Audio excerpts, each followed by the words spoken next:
That's going to sit well with people because a lot of people have that. A lot of people probably listening and they're coming out of it. They've been working 10, 20, 30 years, and real estate is like it's that sexy girl at the end of the bar that you don't think you have a shot with, but you really want. Yeah. And sometimes you're like, well, I don't have the money, how am I going to be able to do it? And I think that's where where I think people are going to get a lot of value out of this is because Lance, had a great job, right? Yeah, I still have my great job. I still love my great job. So working your job, you were able to see what was working and what you wanted to do, and then you just tried to surround yourself with the right people. And your first deal, I know what I can walk through all my deals. Yeah, all the first deal, the next one. Yeah, and the first deal you did was not as a general partner. It was I'm going to leverage my IRA or whatever and see if I can get a little bit more. And so the first investment you made was exactly that. It was not general partner, I want to do this on my own. It was, let's test this out and see if it works. Whether it worked or not, we could talk about that because I think it'd be fun to talk about because it had a really good idea when we put it out there. It just came full circle. We all just got our money back and then some. So but talk about that first investment.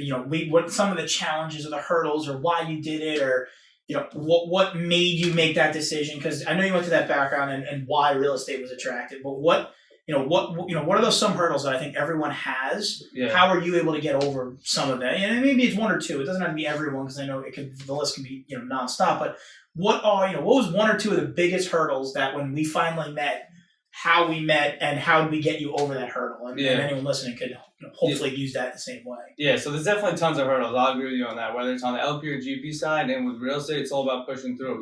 Once you get to a hurdle in real estate, whether you already own the deal, you're not going to turn around and walk away. You own the deal. You have to push through it, and that's something that I enjoy with our deals. Is something's always going to come up, and we work our way around it, or we work our way right through it, and that's the only way to do it. I'm not going to walk away from a deal I own. I already put my money in it. When stuff comes up, I got to tackle it. I got to handle it. So as far as talking about how I got into my first deal, you're talking about the deal we invested together, not my own. So the deal we invested in together was a 17-unit deal. I think it was like a 10 cap or something in Covington, Kentucky. It was a couple different buildings. I believe one was a 2, one was a 9-unit, and one was 6. Right? 6. Yeah, that would be 17. That's 6. Yep.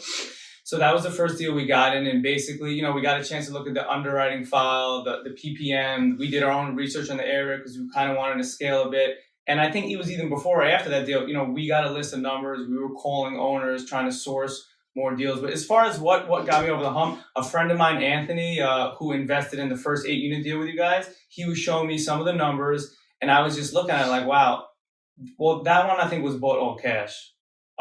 Yeah. So, but anyways, and the 17-unit. Yeah, they're both all cash. Yeah. So I was just looking at the entry point and the exit point of that deal. And it was something like you guys got in for $400 and you're getting out for like $5 or $550, and I looked at that. That's something like 40% return on the money, something like that. Yeah, 40% would be $560. Yeah, it was in and around those. So I was looking at that. I was like, all right, this is a no-brainer. You guys can go in, renovate properties, raise rents, raise valuation, force the value up, and make money. To me, I got hooked. What really got me hooked was, even if it's not 40%, if you made 30% on your money, like a guy like me, I pay 20-25% taxes. You make 30% on your money, that's really like a 40% return. You know what I mean? Before taxes. I always looked at it as net, gross. Net after taxes. And that would really hook me. I only need to get 12-15% of my money, and I'm really making like 20%. Yeah, so it's hard to do that. So that challenge, basically you looked at it saying, okay, well, you know what? I have a relationship with somebody that has a relationship, and they've done a deal. Yeah. So do you think if that relationship wasn't there, how much longer and or what other, what would you have done to find real estate as an opportunity? Because, you read a book, you got involved, but, that relationship with Anthony, who ended up, we ended up doing the deal with, and he was in a prior deal and whatever, long story short, if that relationship wasn't there, that sort of opened the door to an investment like this, what do you think your next step would have been if that wasn't the case? Because that was, one hurdle you got over is, some people don't know, how can I invest in these deals, or how do I find these deals, or, how do I do that? You had a relationship. So if that relationship didn't exist, what do you think your next step would have been? Well, so I started by coming to the networking event. It was August 2016. He told me about the deal he invested in work. I came to the meeting, met you guys, met some of the other guys. you guys also offered a lot of knowledge and real world experience with real estate. So had Anthony not got hooked up with you guys, I didn't get hooked up with the meetings, I don't know how quick or if I even would have gotten to real estate, to be honest with you. You remember when we first started coming to the meetings, I was always asking a lot of questions. The numbers look great. I just wanted to learn more and more. So the networking event that you guys held, which was tremendous value, that's what really got me in real estate, to be honest with you. And would I ever have got into it on my own?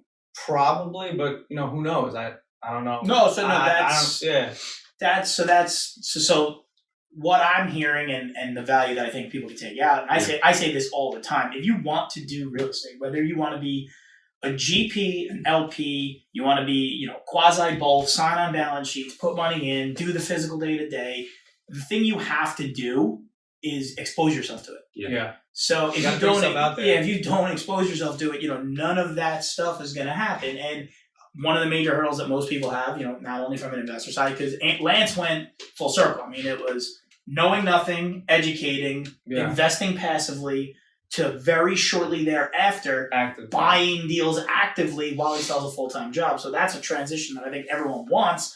But, that first hurdle, I think everyone's first hurdle is, how do I get involved? And it could just be going to a network event. It could be writing a check. It could be bringing a deal to the table. But I think the first hurdle is you have to physically get involved and put yourself out there.